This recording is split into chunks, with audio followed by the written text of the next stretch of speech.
Hello and welcome to Investigations of Ritual Abuse and Anti-Tribe Week in Review, Episode 2. This week we will be reviewing the Kirk assassination, which has dominated the news cycle for the last week.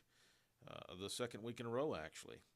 And so I'd invite you to strap in because we're going to be investigating and reviewing the events around the Charlie Kirk assassination. Welcome to Anti-Tribe Week in Review, Episode 2.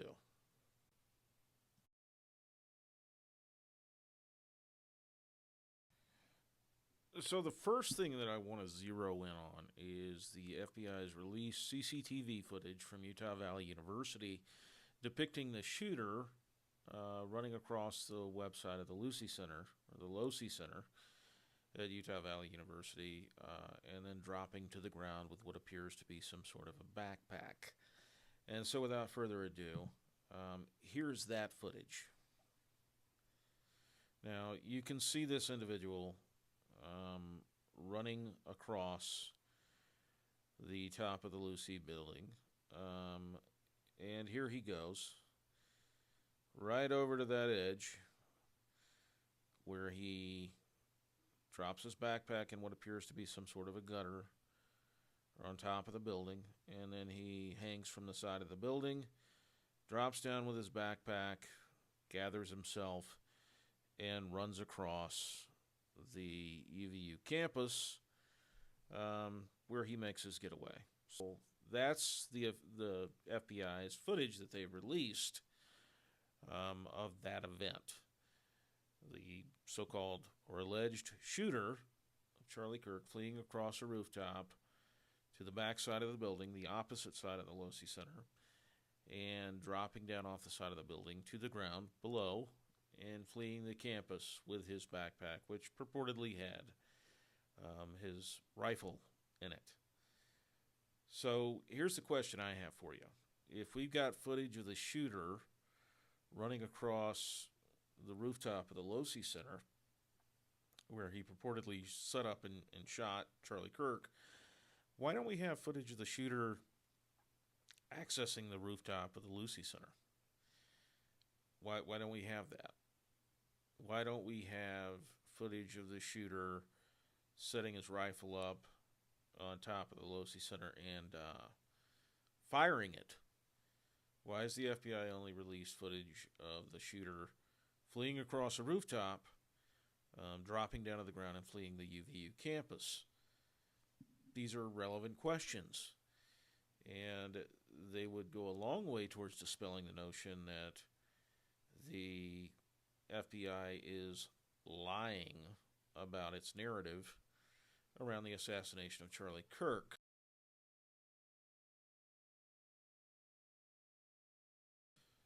So another important issue here is the FBI's claim that the shooter used a Mauser 98 chambered in 30-06 ammunition.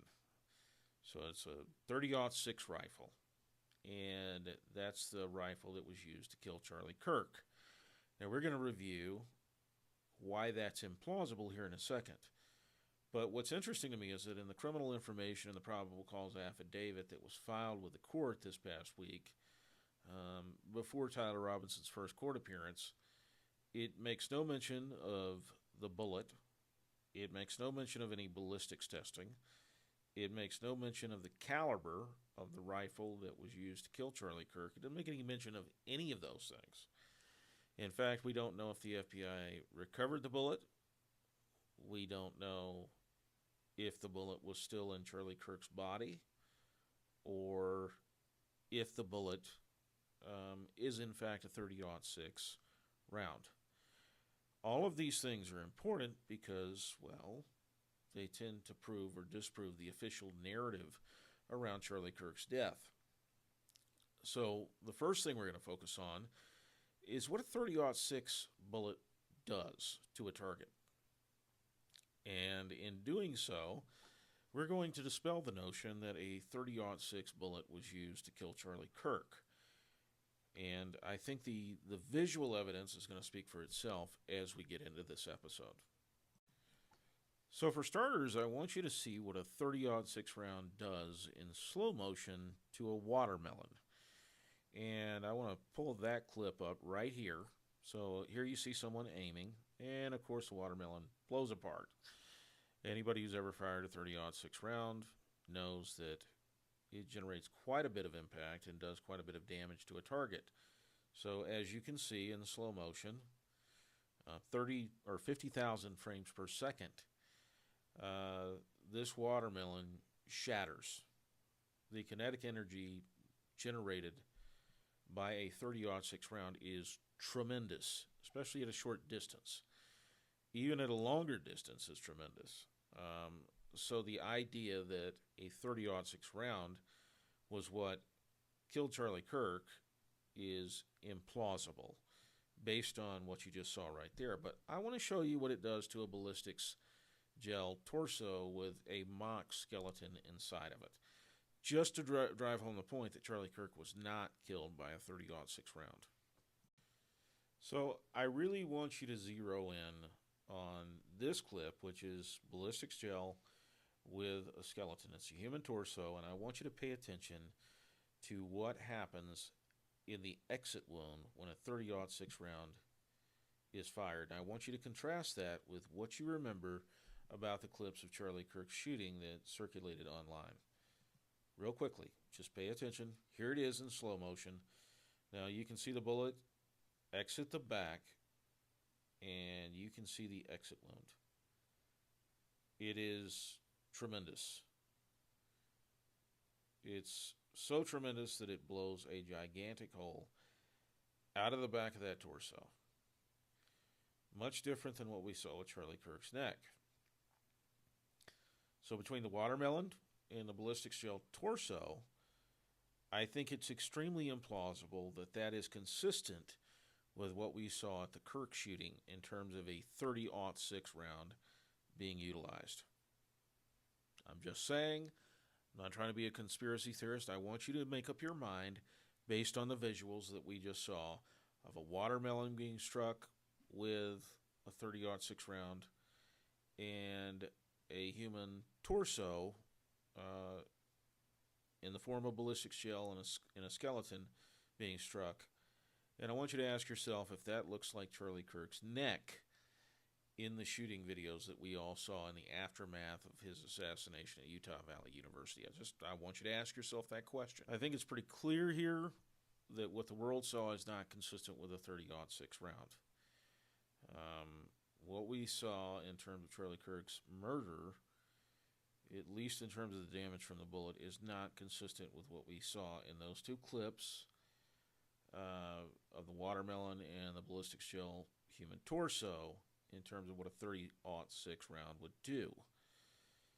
Charlie Kirk would have likely been decapitated had that round been a 30-06. It's much more consistent with a smaller caliber round, both in terms of whether or not you believe the wound on his neck was an entry wound or an exit wound. And we'll get into that later. But I want you to understand something. A 30-06 round is not what killed Charlie Kirk at Utah Valley University. And anyone who's fired a 30-06 round, anyone who's seen the damage a large caliber bullet can do, would know that. Now, the FBI is counting on the fact that you as a viewer and you as an ordinary citizen would not know the difference. Many of you have never been around guns. Those of you that have, you perhaps haven't thought about the inconsistency within the narrative relative to your experience firing guns. A 30-06 round did not kill Charlie Kirk. A much smaller caliber bullet killed Charlie Kirk. So what I want to stress here is the inconsistency between a 30-06 round in those two videos that we just showed you and the single wound on Charlie Kirk's neck.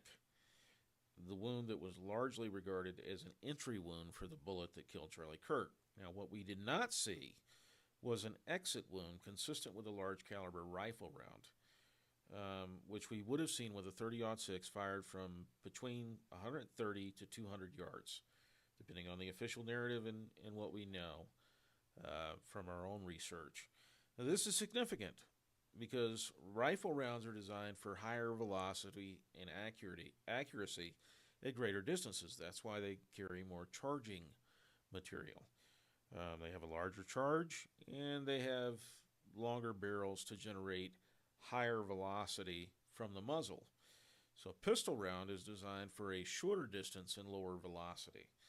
So the higher velocity of a rifle round creates something called hydrostatic shock, and it generates far more energy than a pistol round at distance.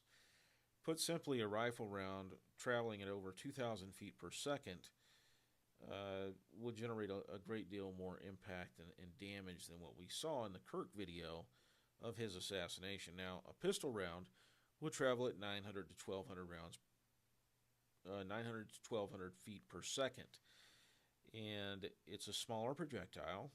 It generates less damage. The rifle round obviously is a larger projectile traveling at a far greater rate of speed, and on top of it, it generates an exit wound that is tremendous, as you saw in those two videos, because of the hydrostatic shock that it generates. All of this information is presented to make it abundantly clear that Charlie Kirk was not killed with a 30-06 round. If he had been shot from the Lucy Center